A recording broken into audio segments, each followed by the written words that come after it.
ফলের খোসা, খাবারের উচ্ছিদ্র অংশ এমন এমন জায়গায় ফেলো না যেখানে তোমার প্রতিবেশীর সন্তানের চোখ যায়। তোমার টাকা আছে, তুমি লিচু কিনে খেতে পারো, তোমার টাকা আছে তরমুজ কিনে খেতে পারো, লিচুর খোসা, লিচুর আটি, তরমুজের খোসা প্রতিবেশীর বাড়ির এমন জায়গায় এমন সামনে ফেলেছো যে প্রতিবেশীটা হতদরিদ্র, তরমুজ খাওয়ার সামর্থ্য নেই, খেজুর কিনে খাওয়ার সামর্থ্য নেই, তোমার লিচু কিনে খাওয়ার সামর্থ্য নেই, আম কিনে খাওয়ার সামর্থ্য নেই। ছোট্ট বাচ্চারা তরমুজের খোসা দেখবে, লিচুর খোসা দেখবে, কান্নাকাটি করবে। তার বাপের তো সামর্থ্য নেই। সুযোগ হলে দাও, না হলে এমন জায়গায় উচ্ছিদ্র এবং ফলের খোসা ফেলো না যেখানে প্রতিবেশীর সন্তানের নজর যায়। দেখেছেন কত সুন্দর কথা নবীজি বলছেন। প্রতিবেশীর অধিকার এমনভাবে দেয়া হয়েছে। ইসনাতান ফিন্নাস হুমা বিহিম কুফরুন, মানুষের ভিতরে এমন দুটি স্বভাব আছে যেই দুটি স্বভাব কুফুরির পর্যায়ে চলে যায়। এক নম্বর আত-তাআনু ফিন নাসাব, কারোর বংশ মর্যাদায় আঘাত আনা, বংশ মর্যাদা নিয়ে কথা বলা, বংশকে খাটো করে দেখা। দুই নম্বর ওয়ান নিয়াহাতু আলাল মাইয়িত, মৃত ব্যক্তিকে নিয়ে বিলাপ করা।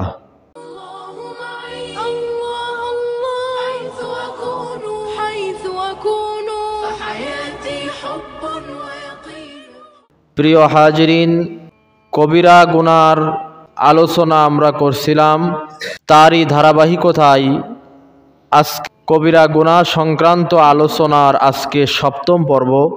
গুরুত্বপূর্ণ আলোচনা এই কবিরা গুনাহ সংক্রান্ত বিষয়ে চলে আসছে, যেই গুনাহগুলোর সাথে আমরা অনেকেই জড়িত। এখন এই আলোচনাগুলো শুধু আমরা কি শুনেই যাচ্ছি, বাস্তব জীবনে সেই গুনাহগুলো থেকে নিজেকে সংশোধিত করে নিজের জীবনটাকে পরিবর্তন করতে পারছি কিনা সেটা আপনি নিজেই তার সাক্ষী বহন করবেন। আজকে আমরা কবিরা গুনাহ সংক্রান্ত যে আলোচনা শুনব সেটি হচ্ছে বিপদের সময় ধৈর্যহারা হয়ে গর্হিত কাজ করা, অন্যায় কাজ করা। বিপদের সময় ধৈর্যহারা হয়ে, বিপদে ধৈর্যের পরিচয়। একটা কথা আছে, বিপদে বন্ধুর পরিচয় আর বিপদে ধৈর্যের পরিচয়। ধৈর্য কঠিন একটা জিনিস, কিন্তু অনেক মানুষ বিপদের সময় ধৈর্যহারা হয়ে গুনাহের কাজে জড়িয়ে পড়ে, হিতাহিত জ্ঞান শূন্য হয়ে যায়, অশ্লীল ভাষা প্রয়োগ করে, ইত্যাদি ইত্যাদি। তো এখানে যে বিষয়টি গুরুত্ব দিয়েছে সেটি হচ্ছে বিপদের সময় ধৈর্য হারার বিষয়ে যেটির গুরুত্ব বেশি দেওয়া হয়েছে সেটি হচ্ছে কারোর উপরে আল্লাহ তাআলার পক্ষ থেকে কোনো বিপদ আপদ পতিত হলে বিলাপ করা, মাথা, গাল বা বুকে আঘাত করা, মাথার চুল বা পরনের জামা কাপড় ছেঁড়া, মাথা মুন্ঠন করা, নিজের ধ্বংস বা অকল্যাণ কামনা করা, ইত্যাদি ইত্যাদি। বিশেষ করে হাদিসের ভিতরে যেটি বারবার বলা হয়েছে, কারোর দুঃখের সময় কেউ যদি বিলাপ করে বা কারোর মৃত্যুর সংবাদে যদি কেউ বিলাপ করে, এটি শুধু কবিরা গুনাহ নয়, বরং এর সাথে সংশ্লিষ্ট পাপী দুই শ্রেণীর মানুষ। এক নম্বর যার জন্য বিলাপ করা হলো, দুই নম্বর যে ব্যক্তি বিলাপ করল, দুইজনই অপরাধী। ভালো করে বোঝেন, যার জন্য বিলাপ করা হলো সেও পাপী, যে বিলাপ করল সেও পাপী। বিলাপ জিনিসটা কি? কারোর মৃত্যুতে উচ্চ আওয়াজে চিৎকার দিয়ে কান্নাকাটি করা, বা কোনো বিপদে মুসিবতে কারোর মৃত্যুর সংবাদে মাটিতে এভাবে থাপড় মেরে কান্নাকাটি করা, বুকে থাপড় মারা, চুল ছিঁড়ে ফেলা, জামার বোতাম ছেঁড়া, এগুলো হচ্ছে বিলাপ।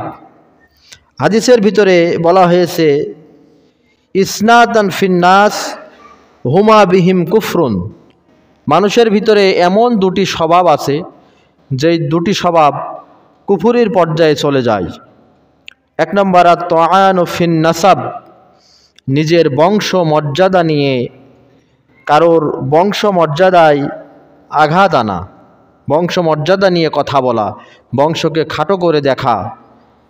2 নম্বর ওয়ান নিয়াহাতু আলাল মাইয়িত, কোনো মৃত ব্যক্তিকে নিয়ে বিলাপ করা। ইসলামের শরীয়তের ভাষায় এটাকে বলা হয়েছে নিয়াহা।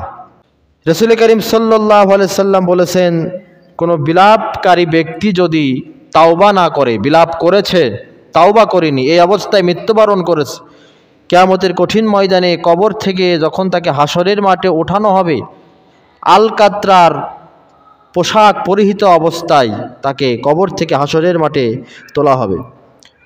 অন্য হাদিসে নবীজি বলেছেন, লাইসা মিন্না মান শাক্কাল জুয়ুব, সে ব্যক্তি আমার উম্মতি নয় যে বিপদে মুসিবতে বিলাপ করে, সে আমার উম্মতি নাই।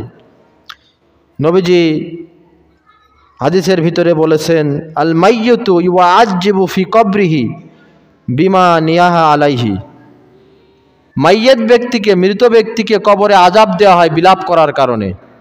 ভালো করে বোঝেন, মাইয়িত ব্যক্তিকে কবরে আযাব দেওয়া হয় বিলাপ করার কারণে। অর্থাৎ যার জন্য বিলাপ করা হলো, যেই লোকটা মারা গেছে, যদি পিতা মারা যায় সন্তান যদি বিলাপ করে, সন্তান মারা যায় পিতামাতা যদি বিলাপ করে, স্বামী মারা যায় স্ত্রী যদি বিলাপ করে কান্নাকাটি করে, যিনি মারা গেছেন তাকে কবরের আযাব দেওয়া হবে। এই জন্য হাদিসের ভিতরে বলা হয়েছে যে রাসূল করিম সাল্লাল্লাহু আলাইহি সাল্লাম ওসিয়ত করতে বলেছেন যে প্রত্যেক ব্যক্তির জীবিত থাকা অবস্থায় তার আহলে বাইত, পরিবার পরিজনকে এই ওসিয়ত করে যাওয়া যে আমার মৃত্যুতে যাতে কেউ বিলাপ না করে।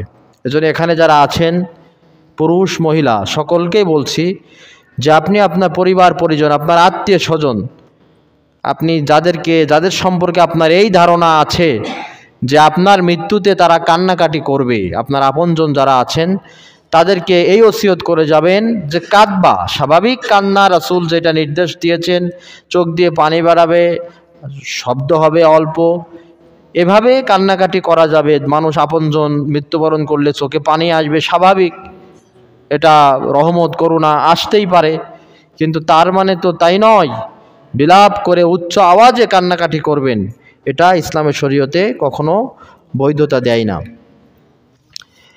এরপরের কবিরা গুনাহ হচ্ছে কোনো মুসলিমকে গাল মন্দ করে কষ্ট দেওয়া, কোনো মুসলিমকে গাল মন্দ করে কষ্ট দেওয়া।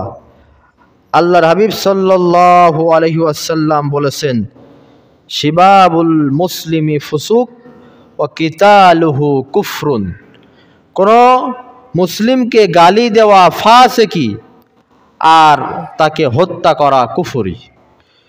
এজন্য গালি, গত জুমায় বলছিলাম যে মুনাফিকের যে খাঁটি মুনাফিক চেনার 4টি আলামত নবীজি দিয়েছেন, মুনাফিকান খালেসান, তার ভিতরে সর্বশেষ যে আলামত, ও যখন ঝগড়া ফ্যাসাদে লিপ্ত হবে তখন অসভ্য ভাষায় গালিগালাজ করবে, এটা মুনাফিক। আবার এখানে বলা হচ্ছে যে কোনো মুসলিম ব্যক্তিকে গালে দেওয়া হচ্ছে ফাসিকি, তার মানে ফাসেক মুনাফিক উভয়টি যদি কেউ অশ্লীল ভাষা প্রয়োগ করে, তো এগুলো থেকে অবশ্যই আমাদেরকে সাবধান থাকতে হবে। মুখের ভাষা বিরাট একটা জিনিস, হ্যাঁ, কথার কিন্তু নানান দোষ, ভেবে চিনতে কথা কোষ।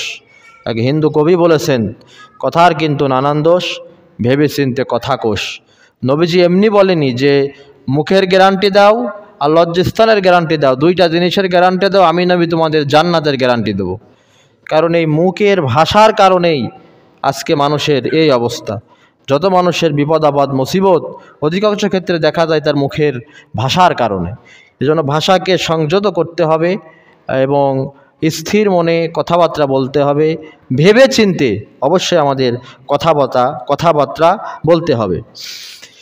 এরপরের অন্যতম একটি কবিরা গুনাহ যেটির সাথে আমরা ম্যাক্সিমাম পুরুষ জড়িত, ম্যাক্সিমাম পুরুষ যেই পাপের সাথে জড়িত, যেটি কবিরা গুনাহের তালিকার ভিতরে উল্লেখ করা হয়েছে।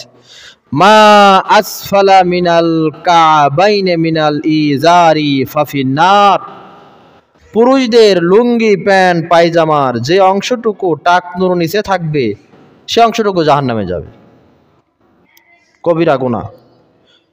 ইসলামের নিয়ম, পুরুষদের লুঙ্গি প্যান্ট পায়জামা কাপড় থাকবে টাকনুর উপরে, টাকনু ঢাকা থাকা যাবে না, ঢাকা রাখা যাবে না। মেয়েরা রাখবে ঢাকা, কিন্তু পুরুষদের সব সময় উপরে রাখা লাগবে।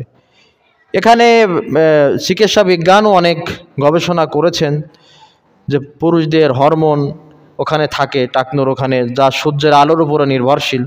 এখানে বৈজ্ঞানিক অনেক তথ্য মেডিকেল সায়েন্সের গবেষণায় বেরিয়ে এসেছে। রাসূলের আদেশ নিষেধগুলো মেডিকেল সায়েন্স তো গবেষণা করছে, করে যেগুলো নবীজি আদেশ করেছেন সেগুলো মানবতার কল্যাণের জন্য করেছেন, যেগুলো নবীজি নিষেধ করেছেন সেগুলো মানবতার কল্যাণের জন্যই নবীজি নিষেধ করেছেন, যেটা এখন বর্তমান চিকিৎসা বিজ্ঞান গবেষণা করে বের করছে। এজন্য আমাদের খেয়াল রাখতে হবে লুঙ্গি প্যান্ট পায়জামা আমাদের টাকনুর উপরে নাকি টাকনুর নিচে আছে, এটা প্রত্যেক পুরুষের অবশ্যই লক্ষ্য রাখতে হবে, কোনো অবস্থাতেই যাতে আমাদের লুঙ্গি প্যান্ট পায়জামা টাকনুর নিচে না যায়।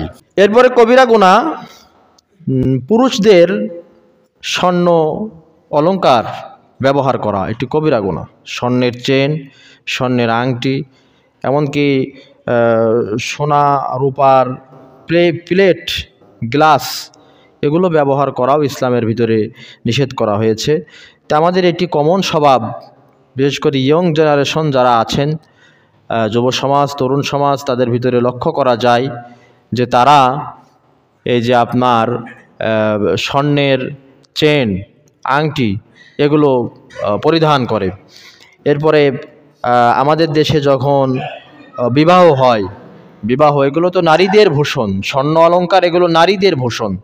বিবাহের সময় দেখা যায় আংটি বদলের নাম করে আপনার ছেলের হাতে আংটি পরিয়ে দিচ্ছে, সোনার আংটি। বিয়ের সময় নতুন জামাইয়ের হাতে সোনার আংটি, গলায় সোনার চেন পরিয়ে দেওয়া হচ্ছে।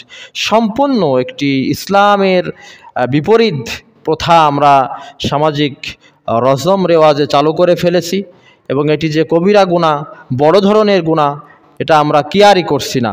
তো এইগুলো থেকে অবশ্যই আমাদের বেরিয়ে আসতে হবে। পুরুষেরা রূপা, তামা, লোহার আংটি এগুলো ব্যবহার করতে পারবে, রাসূলুল্লাহ সাল্লাল্লাহু আলাইহি ওয়াসাল্লাম করেছেন। এছাড়া সোনার এবং সিল্কের কাপড়, রেশমি কাপড় এগুলো আল্লাহ জান্নাতে হালাল করেছে, কিন্তু দুনিয়ার জীবনে এটি হারাম ঘোষণা করা হয়েছে। আজকের আমাদের জুমার খুতবার সর্বশেষ যে আলোচনাটি পেশ করতে যাচ্ছি সেটি হচ্ছে কবিরা গুনার ভিতরে অন্যতম কবিরা গুনাহ, যার সাথে আমরা অধিকাংশ মানুষ জড়িত, যে প্রতিবেশীকে কষ্ট দেওয়া, প্রতিবেশীর সাথে খারাপ ব্যবহার করা। হাদিসের ভিতরে, কোরআনের ভিতরেও প্রতিবেশীর কথা বলা হয়েছে।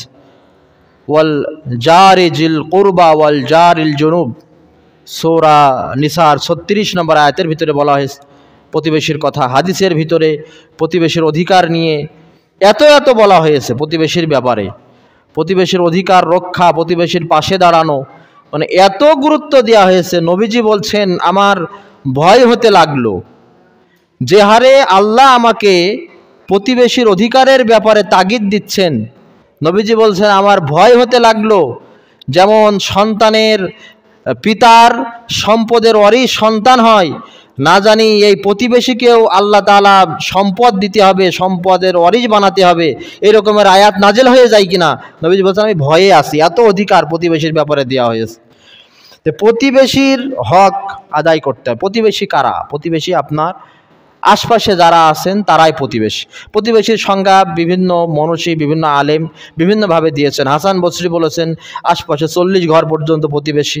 হাদিসের ভিতরে বলা হয়েছে তোমার ঘরের সাথে যেই ঘর সেই তোমার নিকটতম প্রতিবেশী। এরপরে বলা হয়েছে ডানে বামে সামনে পেছনে 5 ঘর 10 ঘর তোমার প্রতিবেশী। প্রতিবেশী আপনার পাশে যারা আছেন, সামনে পেছনে ডানে বামে, এরাই আপনার প্রতিবেশী। নবীজি বলেছেন, 3 বার বলেছেন ওয়াল্লাহি লা ইউমিন, আল্লাহর কসম সে মুমিন নয়। নবীজির এক কথা লক্ষ কথার সমান। এক কথা লক্ষ কথার সমান, কিন্তু তিনবার বলেছেন আল্লাহর নামে কসম করে সে মুমিন নয়। মানে এত তাগিদ দেওয়া হচ্ছে, এত গুরুত্ব বহন করছে। আল্লাহি লা ইউমিন, আল্লাহি লা ইউমিন, আল্লাহি লা ইউমিন। আল্লাহর কসম সে মুমিন নয়, আল্লাহর কসম সে মুমিন নয়, আল্লাহর কসম সে মুমিন নয়। সাহাবীরা প্রশ্ন করলেন, কিলা ওয়ামান ইয়া রাসূলুল্লাহ সাল্লাল্লাহু আলাইহি সাল্লাম। একই কথা তিনবার কসম দিয়ে বললেন, ইয়া রাসূলুল্লাহ, কারা মুমিন নয়, কারা? নবীজি বললেন, ক্বালা আল্লাযী লা ইয়ামানু জারুহু বাওয়াইকাহু।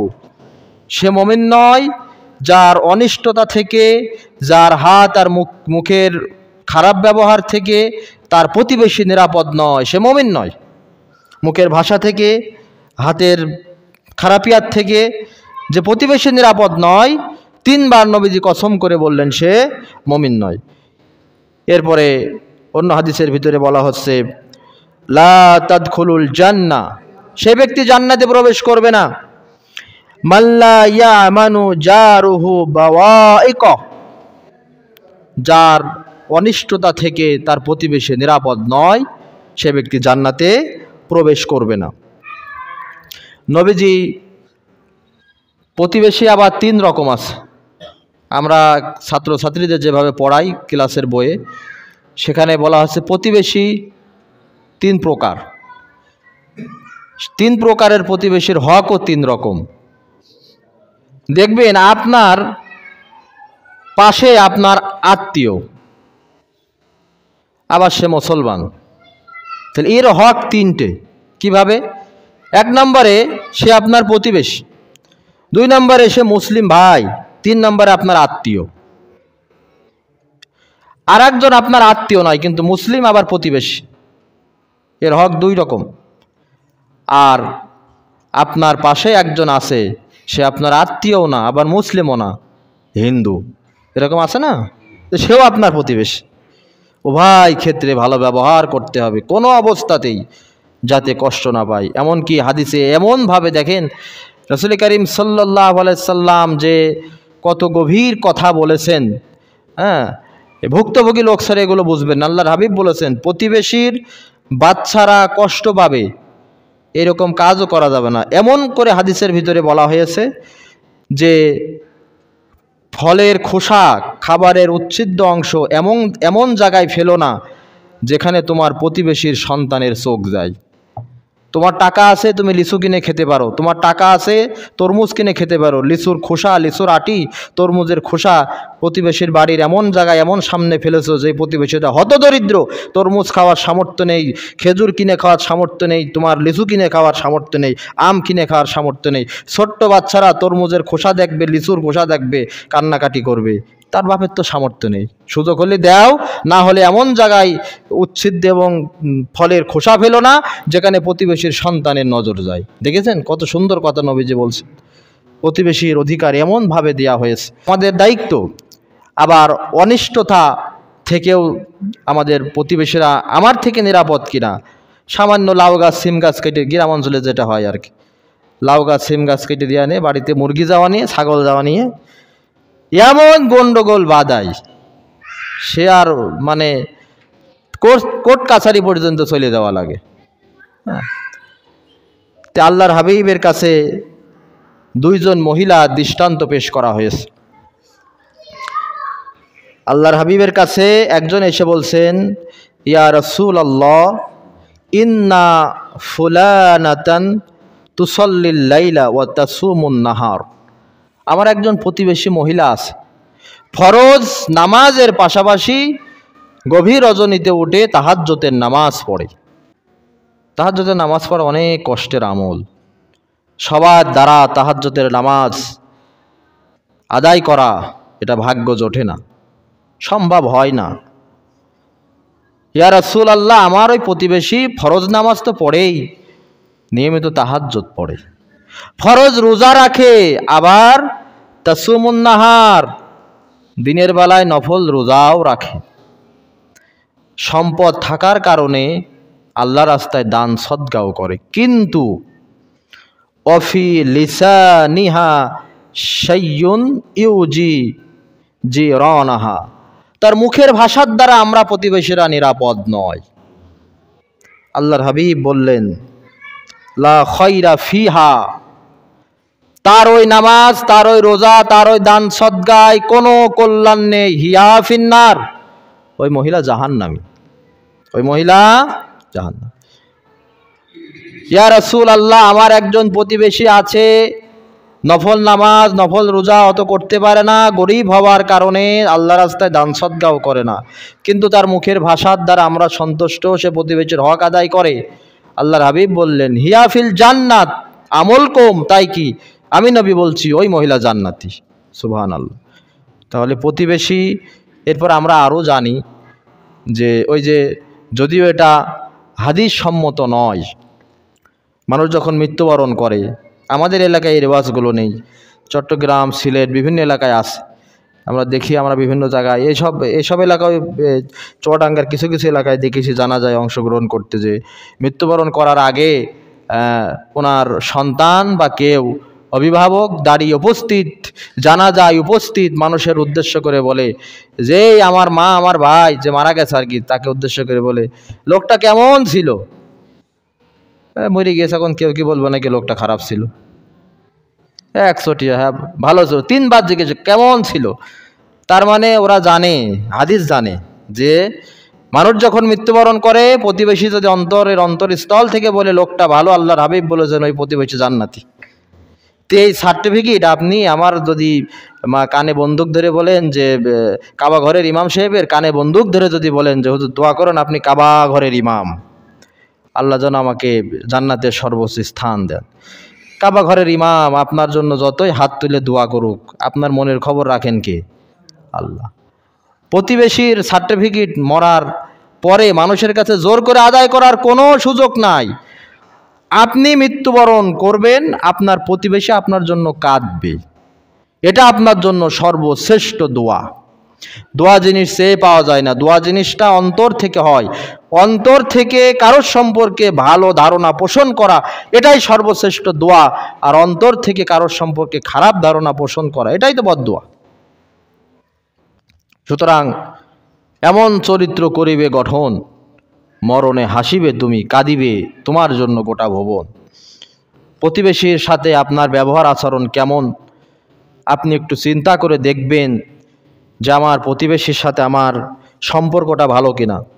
আরও যদি সেই প্রতিবেশীটা হয় আপনার আত্মীয়, আপনার আপন ভাই, আপনার চাচাতো ভাই, যদি কারোর ভিতরে এরকমের ছোটোখাটো বিষয় নিয়ে মনোমালিন্য, মন কষাকষি থেকে থাকে, আজকের এই আলোচনা শোনার পরে সেই ভেদাভেদটা, মনোমালিন্যটা মিটিয়ে ফেলেন।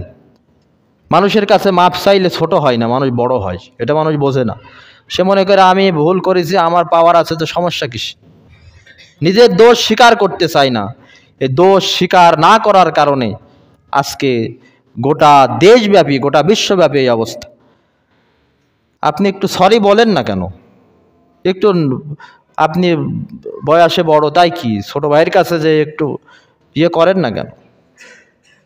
যে ক্ষমা চাই, যে নিজের ভুল স্বীকার করে, সে তাকে আল্লাহ তাআলা আরও বড় করে দেন।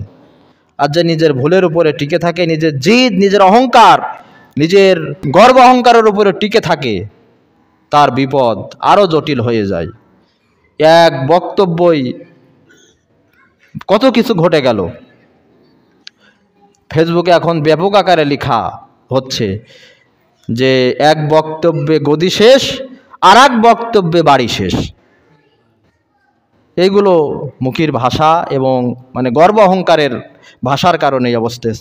প্রিয় হাজিরিন, আজকে আমরা যে আলোচনাগুলো শুনলাম, ধারাবাহিক যে কবিরা গুনার আলোচনা আমরা করছিলাম, তার আজকে 7ম পর্ব শেষ হলো। ইনশাআল্লাহ তাআলা আজকে যেই বিষয়গুলো আলোচনা, বিশেষ করে 2টা জিনিস আপনাদের আজকে বেশি আমি গুরুত্ব দিয়েছি। সেটি হচ্ছে পুরুষদের লুঙ্গি, প্যান্ট, পায়জামা, এটা যেন আমাদের টাকনুর উপরেই থাকে। আর দ্বিতীয়, আজকে সর্বশেষ যেটা আলোচনা করলাম, প্রতিবেশীর ব্যাপারে যাতে আমরা সকলেই সচেতন থাকি, বেশি বেশি ভুলভ্রান্তি হলে ক্ষমা চেয়ে নিই, আজকে যে মাপ চেয়ে নিই, সম্পর্কটা ভালো রাখি। আল্লাহ তাআলা আমাদের সকলকে আজকের আলোচনা মোতাবেক বাস্তব জীবনে আমল করার তৌফিক দিক। আমিন। ওয়া মা তাওফিকি ইল্লা বিল্লাহ আলাইহি তাওয়াক্কালতু ওয়া ইলাইহি উনীব ওয়া আখিরু দাওয়ানা আনিল হামদুলিল্লাহি রাব্বিল আলামিন।